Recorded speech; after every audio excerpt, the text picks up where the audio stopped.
Why bear paws were ancient China's biggest flex? Here's a question that'll absolutely wreck your worldview.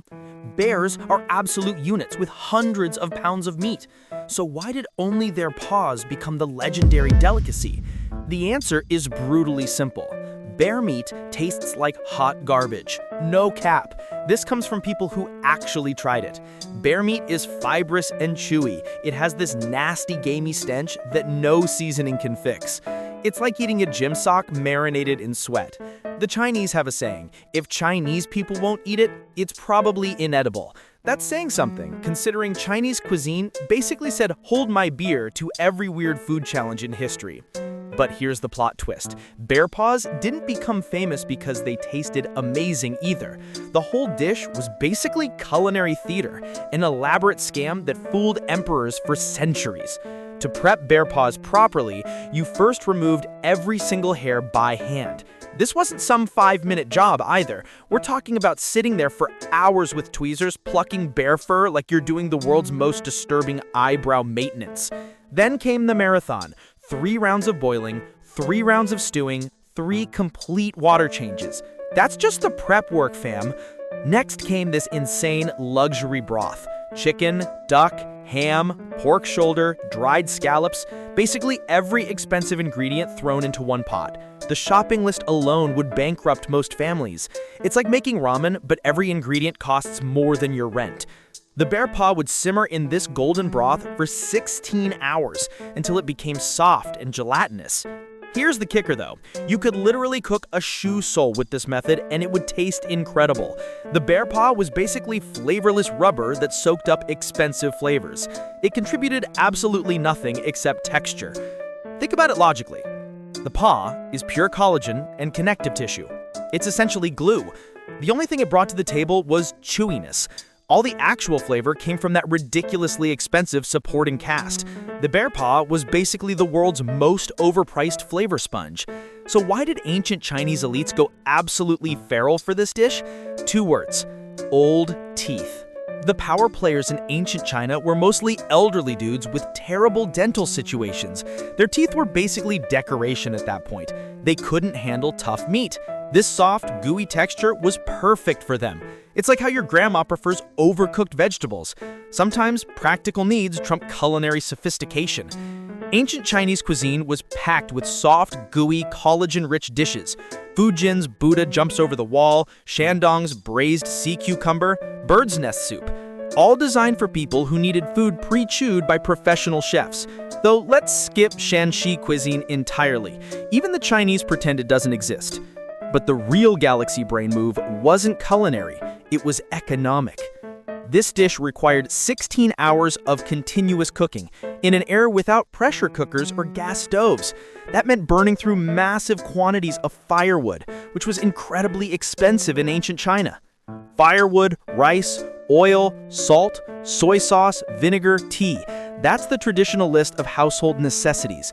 Notice firewood comes first, not because it's most important for flavor, but because it was expensive as hell and you needed it for everything. A single bear paw dish cost more in fuel than most families spent on food in a month. It was the ultimate flex, like buying a Lamborghini just to prove you can afford the insurance payments, or buying a mansion just to heat one room. Here's something that might break modern foodies' brains. Ancient people ate terribly by today's standards, even emperors. Your average McDonald's Big Mac has more flavor complexity than most imperial banquets. These guys were eating steamed buns, congee, and spring rolls, while thinking they were living like gods. The imperial kitchen was basically a bunch of dudes steaming vegetables and boiling rice. No spices, no complex seasonings, no fusion cooking, just bland, overcooked everything. It's like if hospital cafeteria food was considered hot cuisine. So when they finally tasted something with rich, complex flavors from that luxury broth, their minds were blown. It's like showing someone who's only seen black and white TV their first Marvel movie. The bar was so low it was basically underground. But wait, there's more. Getting bear paws was basically a suicide mission. Hunting bears in ancient China meant sending armed dudes into the wilderness with nothing but spears and crossbows. You'd probably lose several hunters just to get one bear. The mortality rate was absolutely bonkers. Compare that to today, where two well-placed rifle shots can drop a grizzly from 100 yards away. Ancient hunters had to get up close and personal with an angry bear using medieval weapons. It's like trying to fight a tank with a butter knife. So bear paws became this perfect storm of exclusivity. Dangerous to obtain, expensive to prepare, time-consuming to cook, impossible for commoners to afford. It was the Louis Vuitton bag of ancient Chinese cuisine. Nobody bought it for practical reasons. Just like how people don't buy designer handbags because they hold more stuff, ancient elites didn't eat bear paws because they tasted better. They ate them because they could afford to. And more importantly, because other people couldn't. It was edible gatekeeping. This created what economists call Veblen goods, products that become more desirable as they get more expensive. The higher the price, the more status they conferred. Bear paws weren't food. They were edible wealth. You weren't eating dinner, you were eating your net worth. The psychology is absolutely wild. These emperors would spend fortunes on something that tasted worse than what their servants ate. But it felt fancy because it was expensive. It's like paying extra for organic water that tastes exactly the same as tap water. Fast forward to modern times, bear paws gained different fame as the ultimate culinary skill test. Back when wildlife protection laws didn't exist, master chefs used bear paws like final exams. The cooking process was so complex and timing so critical that only truly skilled cooks could nail it. Think about it. You can't practice this dish. Bears aren't farm animals. If you screwed up the timing or seasoning, you might not get another chance for months, maybe years. The pressure was enormous. One overcooked bear paw could end a chef's career faster than a bad Yelp review. There's no room for error when your main ingredient costs more than most people's houses. Every minute of that 16-hour cooking process had to be perfect. One moment of inattention, and you've just ruined someone's life savings. Talk about performance anxiety. This is why bear paws showed up in cooking competitions as the ultimate challenge. It wasn't about creating the most delicious dish, it was about demonstrating technical mastery under impossible conditions, like asking a pianist to perform Chopin while blindfolded and wearing oven mitts during an earthquake. The irony is absolutely chef's kiss perfect. Bear paws became legendary not because they were the pinnacle of taste, but because they were the pinnacle of difficulty. They represented culinary achievement, not culinary pleasure. It's like climbing Mount Everest just to prove you can, even though the view sucks. Modern food science backs this up completely. Collagen-rich tissues like paws, tendons, and cartilage contribute almost no flavor compounds.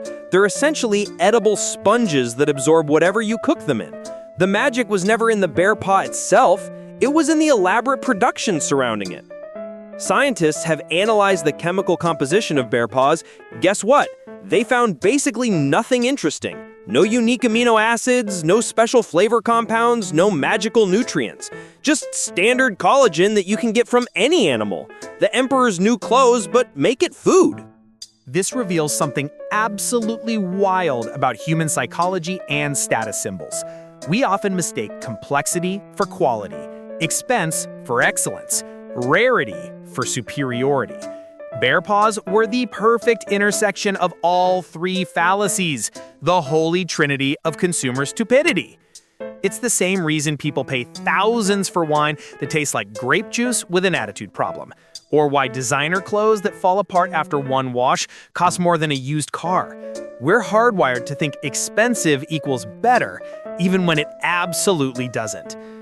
Today, with our understanding of food science and access to global ingredients, we can recreate that same texture using better tasting stuff.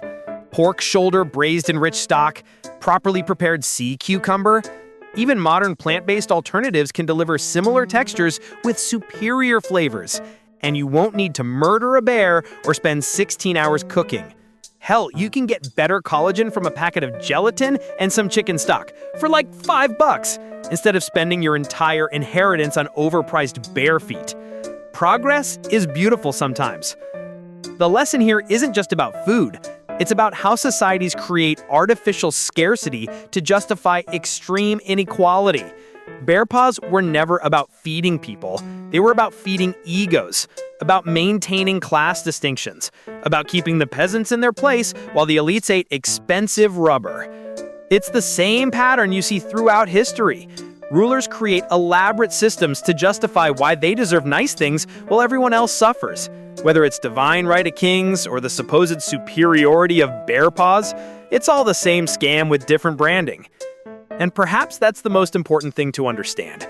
Sometimes the most famous dishes in history tell us more about power structures than cuisine. Bear paws weren't popular because they were delicious, they were popular because they were impossible. They were gatekeeping in edible form. The whole system was designed to exclude regular people. You couldn't hunt bears without an army. You couldn't afford the fuel to cook them. You couldn't spare 16 hours of cooking time when you were working just to survive. Every aspect of the dish screamed, "You don't belong here." So, next time someone talks about the good old days of cuisine, remember this. You can walk into any decent restaurant today and eat better than Chinese emperors ever did. Hell, you can probably cook better than Chinese emperors ever ate. Progress is real, even if it doesn't always come wrapped in golden broth and ancient prestige. Your local diner's soup of the day has more flavor complexity than the most expensive dish in Imperial China. That gas station burrito has more nutritional value than a royal feast. We're literally living better than kings. We just don't realize it because we're not paying stupid money for the privilege. The moral of the story? Sometimes the most legendary foods are just expensive ways to eat flavorless rubber. But hey, at least the emperors felt fancy while doing it. And isn't feeling superior to poor people what really matters? Apparently, if you're an ancient Chinese emperor. The next time you see someone flexing with overpriced food, just remember the bear paws. Remember that sometimes the most expensive things are the biggest scams. And maybe, just maybe, appreciate that you can get better food at Taco Bell than Chinese royalty ever dreamed of. What a time to be alive.